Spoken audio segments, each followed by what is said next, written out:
Governo fala sobre possível volta do auxílio emergencial. Governador afastado Wilson Witzel vira réu no Supremo Tribunal de Justiça. Levantamento mostra que o número de infecções de Covid-19 caiu em todo o mundo. Essas e outras notícias você vê agora no Jornal da TVI.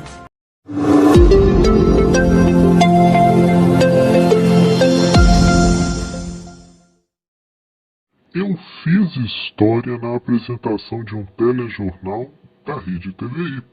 E neste ano eu estarei de volta. Quem sou eu? Descubra no dia 1º.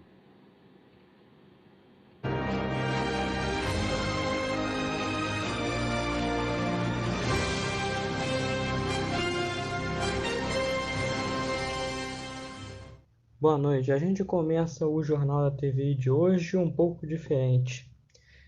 Recentemente, nosso canal foi atacado e não sabemos por qual motivo ou por qualquer circunstância.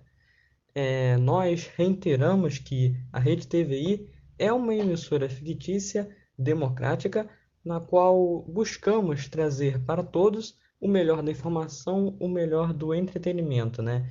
E deixamos aqui breve um recado àqueles que covardemente nos atacam. Vocês podem tentar fazer qualquer tipo de coisa possível, mas nunca nos calaremos perante a vocês. Não importa vocês virem aqui no nosso canal dar dislike ou tentar denunciar o nosso canal. Nós seguiremos firmes e contamos com o apoio de todos aqueles que gostam do nosso conteúdo. Bem, o recado está dado, então agora vamos às principais notícias do dia. O presidente Jair Bolsonaro comentou hoje a questão da volta do auxílio emergencial. Confira. A partir de março, 3, 4 meses. É o que está sendo acertado no Executivo e com o Parlamento também. Porque temos que ter responsabilidade fiscal. Agora, não basta apenas conceder mais um período de auxílio emergencial. O comércio tem que voltar a funcionar. Tem que acabar com essa história de fecha tudo. Devemos cuidar dos mais idosos e quem tem comorbidades. E o resto tem que trabalhar. Caso contrário, se nós endividarmos muito, o Brasil pode perder crédito, né? E daí a inflação vem.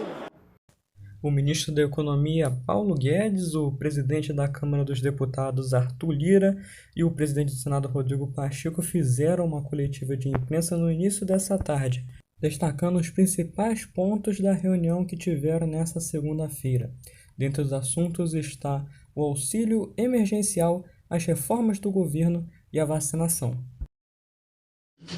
Há uma perspectiva de retorno de alguns dispositivos que são inerentes a momentos de dificuldades, como que nós possamos ultrapassar, e o mais rápido possível para que nós tenhamos tranquilidade no Brasil de enfrentarmos o problema da vacinação, da pauta econômica e da pauta social, são as três que preocupam o governo, o Congresso nesse momento, serão tratadas com a maior rapidez possível, com transparência adequada, clara e com maior esforço da Câmara e do Senado para que a gente possa perpassar esse momento e dar garantia aos mais vulneráveis, conseguir alongar as filas de vacinação o mais rápido possível, com medidas legislativas que facilitem o trâmite das agências e das vacinas na Anvisa e, consequentemente, dar uma estabilidade econômica e previsível ao Brasil com relação às suas reformas. Este é o nosso entendimento, será o nosso esforço e nós faremos o que tiver ao nosso alcance, conversando com os nossos líderes, os líderes da Câmara e do Senado, para que nos ajudem, todos juntos, possamos rapidamente influir e aprovar as pautas que o Brasil precisa, que a economia precisa, que o social precisa e que a saúde precisa. Nesta reunião nós externamos ao ministro Paulo Guedes e ao ministro Ramos o que é o desejo e a expectativa do Congresso Nacional em relação a esse momento do Brasil. A prioridade absoluta é a vacina e auxílio emergencial. E só deixarão de ser prioridades quando a pandemia acabar. E dentro dessas prioridades é preciso entender como nós vamos alcançar, primeiro, fazer com que a vacina chegue a todos os brasileiros, e aí iniciamos uma medida importante, foi a instalação da Comissão Mista de Orçamento, para aprovar o orçamento de 2021, que permitirá ter os recursos necessários para o combate e enfrentamento da pandemia, e a questão do auxílio emergencial.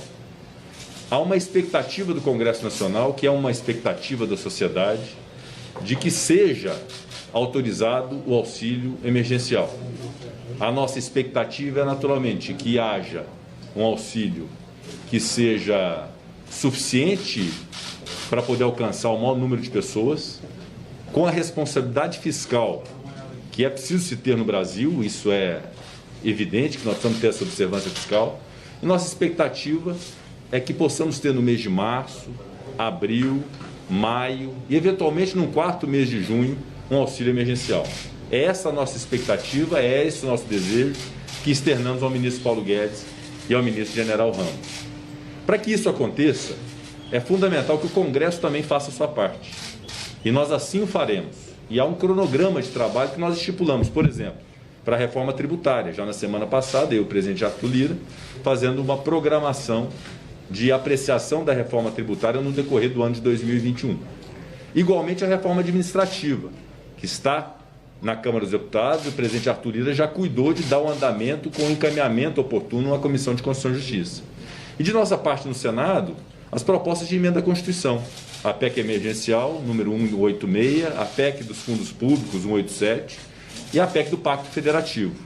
É fundamental que haja a possibilidade de uma cláusula de calamidade pública nessa PEC do Pacto Federativo, para que tenhamos condições para poder fazer a flexibilização necessária para que haja o auxílio no Brasil.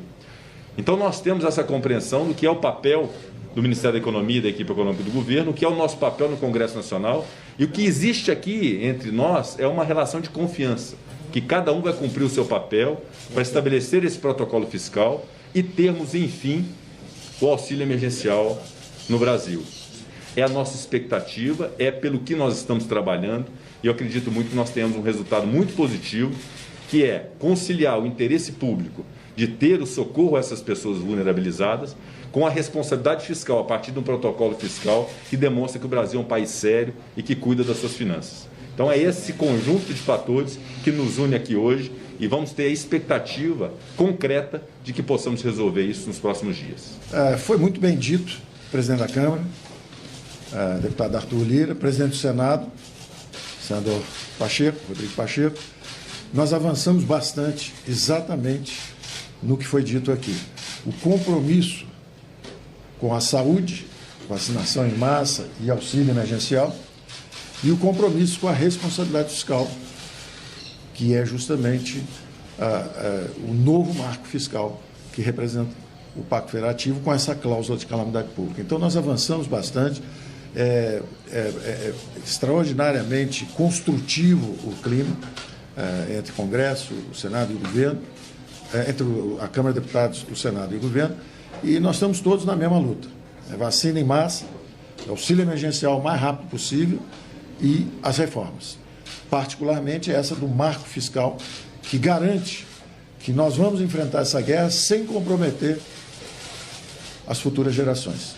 Nós temos o senso e o compromisso de responsabilidade fiscal. Veja a seguir: governador afastado Wilson Witzel vira réu no Supremo Tribunal de Justiça e ainda, levantamento mostra que o número de infecções por Covid-19 caiu em todo o mundo. Nós voltamos já.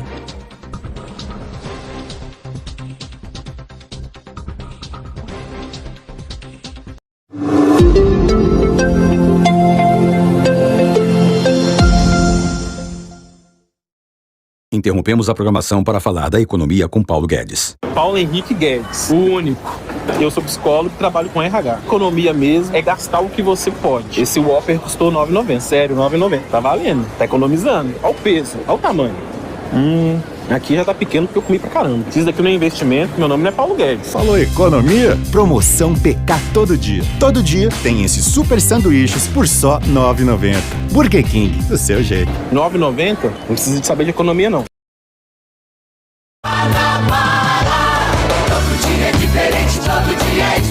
Gin Tanqueray 99,98. Gin Gordons 57,90. Whisky Red Label 750ml 57,98. Whisky Black Label 750ml 99,90. Whisky White Horse 59,90. Whisky Black and White 39,98. Vodka Smirnoff 17,60. Antártica 269ml 1,79. Brahma 269ml 1,89. Skol Latão 2,89. Red Bull 5,99. Pepsi ou Guaraná Antártica 2 litros 4,99. Alcatra Friboi quilo 29,98. Picanha Maturata quilo 57,98. Contra filé Maturata quilo 39,98. Linguiça Rivelli quilo 11,99. Durumete de frango lá quilo 9,98. Batata Golden Fries 2 quilos 13,98. Durante o carnaval, todas as lojas do Guanabara funcionando normalmente. Beba com moderação. Você sabe como proteger a Amazônia? Como evitar as queimadas e cuidar dos 23 milhões de brasileiros que vivem na região? A resposta está na união de todos que lutam por um futuro sustentável. Por isso, o Brasil está lançando o Adote um Parque. O programa que convida a iniciativa privada a participar da preservação da maior floresta tropical do mundo. São 132 unidades de conservação disponíveis para adoção. As empresas parceiras aplicam diretamente os recursos na aquisição de bens e serviços, sob a orientação e fiscalização do governo federal, que mantém a soberania.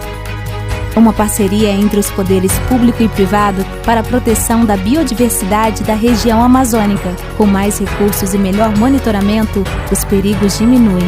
Adote um Parque. União pela Preservação da Amazônia.